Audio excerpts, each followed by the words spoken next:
आदरणीय अभिभावक बंधुओं और प्यारे बच्चों, मैं Sarvesh Kumar public inter college से हिंदी विषय के साथ आपके सामने उपस्थित हूँ। आशा करता हूँ कि लॉकडाउन के समय में आप लोग नियमों का पालन करते हुए घर पर होंगे, सुरक्षित होंगे और जो विद्यार्थी हैं वो घर पर रहते हुए वीडियो क्लास के माध्यम से अपनी पढ़ाई को सुचारू रूप से चला रहे होंगे, आगे बढ़ा रहे होंगे। तो इसी तरह से आप अध्ययन को अपने बनाए रखिए और इन विषम परिस्थितियों में भी जो अपना अध्ययन है उससे क्रम को टूटने ना दें। जिन विषयों की वीडियो आपको मिल रही है उनको पढ़ें, समझें और जैसा भी आपको निर्देश दिया गया विद्यालय द्वारा उनको नोट भी करते रहें। कुछ काम मैंने यहाँ आपसे पहले कराया था, व्याकरण में अलंकार करा दिए थे, थोड़े रह गए हैं। आज फिर हम अलंकार पर बात करेंगे।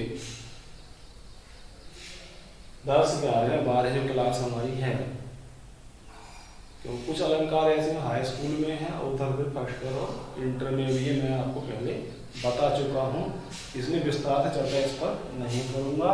आज जो हम अलंकार पढ़ेंगे वो 10th, फर्स्ट ईयर, इंटर तीनों ही है। पाठ्यक्रम के अनुसार कौन से आपके पाठ्यक्रम में वो पूर्व में बता दिया गया है। तो आज अलंकारों पर बात करेंगे और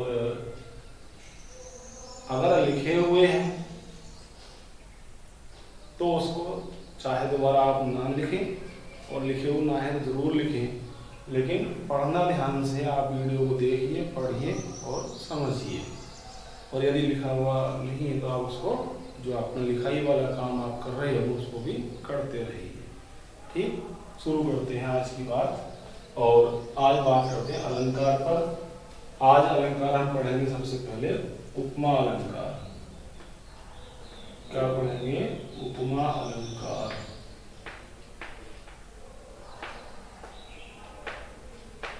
ठीक,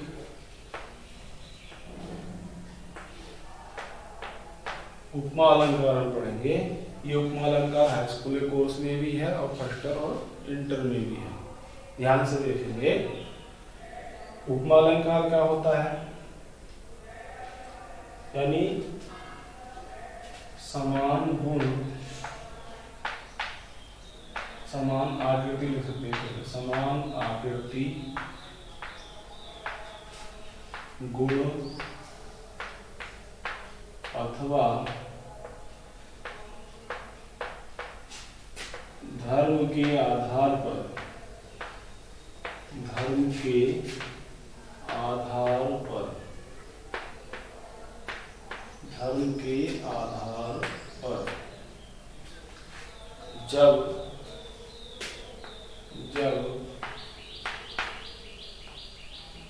किसी वस्तु की समान आकृति, गुण अथवा धर्म के आधार पर जब किसी वस्तु की, व्यक्ति हो सकता है, वस्तु हो सकता है, तो किसी वस्तु या व्यक्ति भी हम कह सकते हैं, वस्तु या व्यक्ति की तुलना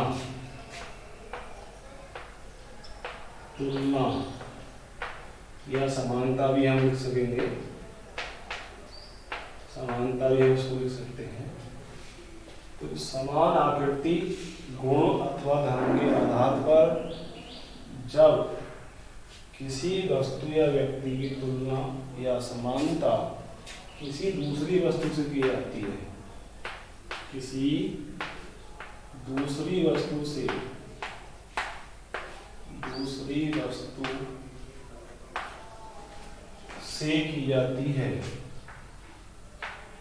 से की जाती है,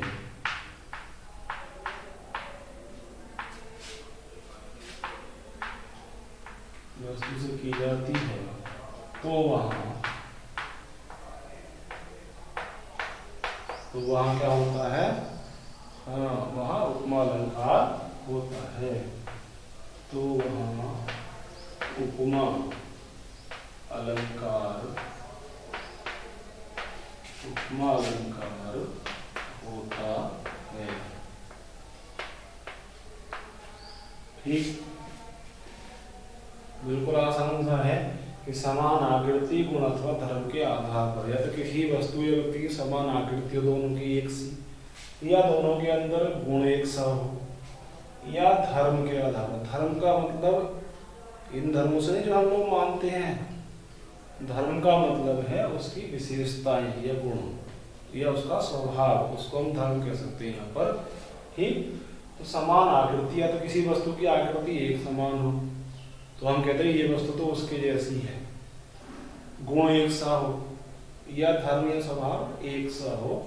तो ऐसे इस आधार पर जब हम किसी वस्तु की तुलना या व्यक्ति की तुलना दूसरी वस्तु से, दूसरी व्यक्ति से करते हैं तो वहां उपमा अलंकार होता है। यानी सीधी सी बात है कि एक वस्तु की तुलना दूसरी वस्तु से करना, या एक व्यक्ति की तुलना दूसरे व्यक्ति से करना। कैसे करना? उसी किसी न किसी विशेषता के आधार पर।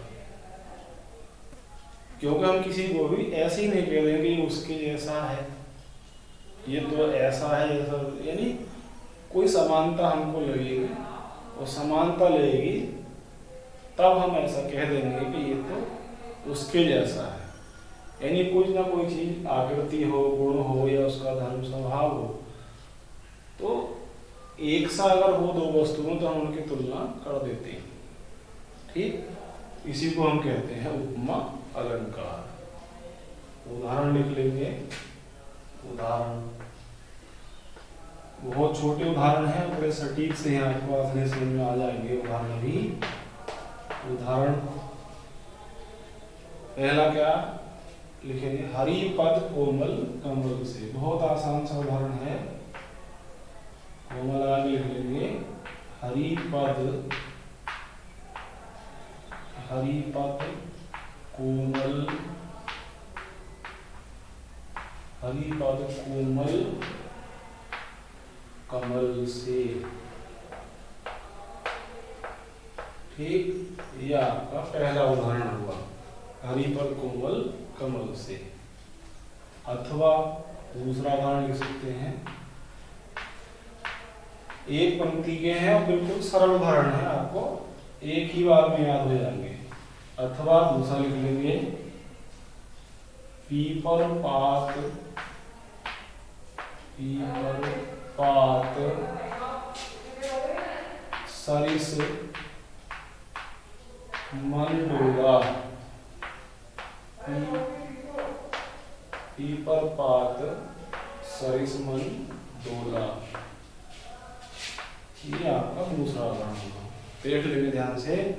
हरिपद कोमल कमल से, दूसरा उदाहरण है पीपल पात सरिस मन डोला। और भी अन्य उदाहरण हम पुस्तकों में पढ़ते हैं। एक और उदाहरण हम पढ़ते हैं, मुख मयंक सम मंजू मनोहर। ये भी कुछ बच्चों ने हो सकता पढ़ा भी हो पहले। मुख मयंक सम मंजू मनोहर, वो भी आता है उदाहरण। तो हमें एक ही उदाहरण दिखाना होता है परीक्षा में लिखते समय, तो जो भी हमें आसानी से सरल याद हो उसको हम लिख लेंगे। पहले अर्थ समझेंगे इसका, कैसे तुलना समानता की गई है, फिर हम इसका स्पष्टीकरण लिखेंगे। अर्थ समझ। हरिपद, हरि अर्थात ईश्वर, पद आप समझते हैं, पद माने चरण, पैर। तो हरिपद ईश्वर के चरण, कोमल क्या है? कोमल हैं। तो ईश्वर के चरण कोमल हैं। आगे क्या है? कमल से। कमल से किसके समान कोमल है? कमल के समान कोमल हैं। ईश्वर के चरण कमल के समान कोमल हैं। किसकी तुलना की गई? ईश्वर के चरणों की गई तुलना, समानता किससे की गई? कमल से की गई। तो ईश्वर के चरण कैसे हैं? कमल के समान कोमल हैं। तुलना हो गई ईश्वर के चरणों की कमल से। ठीक, हो क्यों गई तुलना? उनके गुण के आधार पर, कि जैसे ईश्वर के चरण है वो किस तरह कोमल, जैसे कमल कोमल होता है, कमल का पुष्प कोमल होता है, वैसे ईश्वर के चरण भी कोमल हैं। तो समानता है, चरण भी कोमल है और कमल भी कोमल है, तो तुलना कर दी गई है। ईश्वर के चरण कमल के समान कोमल है। दूसरा, पीपर पात सरिस मन डोला। पीपर पात, पीपर यानी पीपल, पात का आप बताएं। हाँ ठीक है अनुमान, पत्ता। तो पीपर पात, पीपल का पत्ता या पीपल के पत्ते। सरिस, सरिस का अर्थ है समान। पीपल पात, पीपल के पत्ते के, सरिस माने समान, पीपल के पत्ते के समान। क्या हुआ? मन डोला, मन डोलने लगा। जैसे पीपल का पत्ता हवा से कांपता है, डोलता है, हिलता है, ऐसे मनुष्य का मन भी कभी कभी डोलने लगता है। तुलना करती है पीपल के पत्ते की और मन की। जैसे पीपल का पत्ता कांपता है, हिलता है हवा के झोंकों से, वैसे मनुष्य का मन है वो भी कभी कभी डोल जाता है। ठीक, यही बात हमें स्पष्टीकरण में लिखनी है। स्पष्टीकरण, स्पष्टीकरण।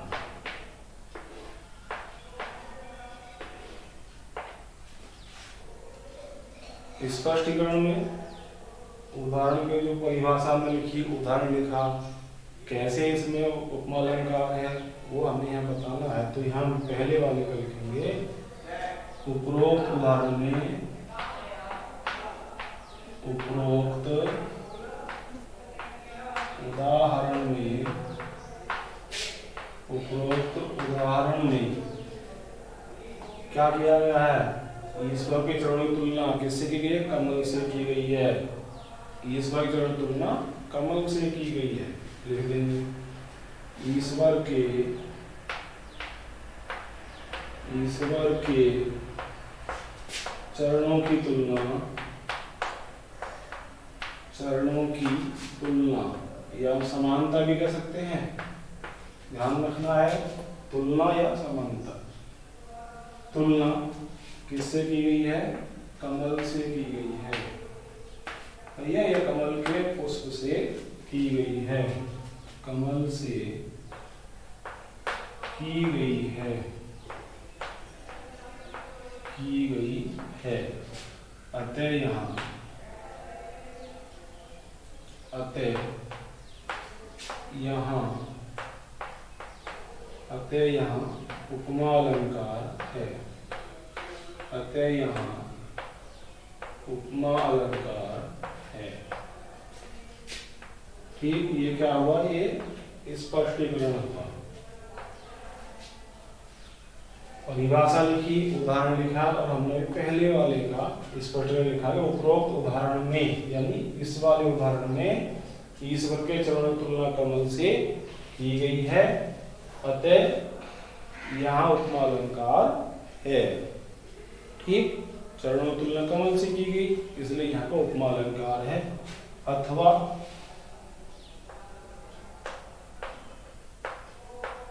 ठीक है, दूसरी का भी हम लिख लेंगे। परीक्षाओं में हमारी इच्छा है हम चाहे इसको लिखें चाहे इसको लिखें, जो हमें आसान लगता है उसको हम याद कर सकते हैं, लिख सकते हैं। ठीक, पीपर का सरिस मन डोला, आप इस पटेल स्वयं लिखेंगे, मैं केवल समझा दूंगा कि पीपर पात किसकी तुलना की? पीपल के पत्ते की, और सरिस मन डोला यानी पीपल के पत्ते के समान मन डोलने लगा। तो यहाँ क्या है? यहाँ जो मन है वो मन की समानता तुलना पीपल के पत्ते से की। जैसे पीपल का पत्ता डोलता है वैसे ही हिलता है पीपल का पत्ता, वैसे मनुष्य मन है वो भी डोल जाता है कभी कभी। तो यहाँ मन की तुलना किससे की गई है? पीपल के पत्ते से। बस वो हम इस बात को लिख देंगे इसी भाषा में। तो उपरोक्त उदाहरण में मन की तुलना पीपल के पत्ते से की गई है, अतः यहाँ उपमा अलंकार है। खुद लिख लेंगे आप, और मैं इससे अगले अलंकार की बात करता हूँ। साथ साथ आप समझ रहे होंगे, तो मैं समझता हूँ कहीं कोई समस्या आपको नहीं आएगी। फिर भी आए तो आप दो बार आप वीडियो को देख लें। चलिए आगे बात करते हैं। उपमा अलंकार के बाद आता है उत्प्रेक्षा अलंकार। ठीक, जो मैंने आपको बताए थे पहले कि शब्दालंकार में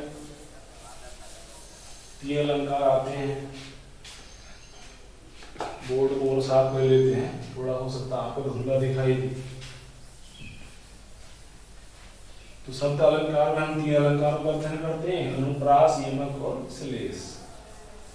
और अर्थालंकार में हम लोग उपमा, उत्प्रेक्षा, रूपक, संदेह, भ्रांतिमान आदि अलंकारों का अध्ययन हम करते हैं।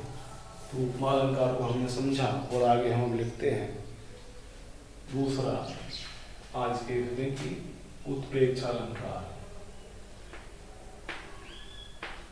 उत्प्रेक्षा अलंकार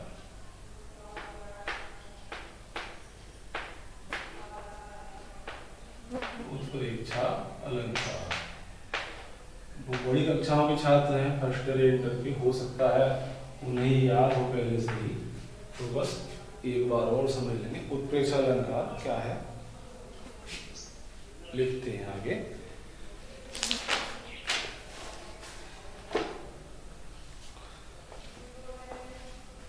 जब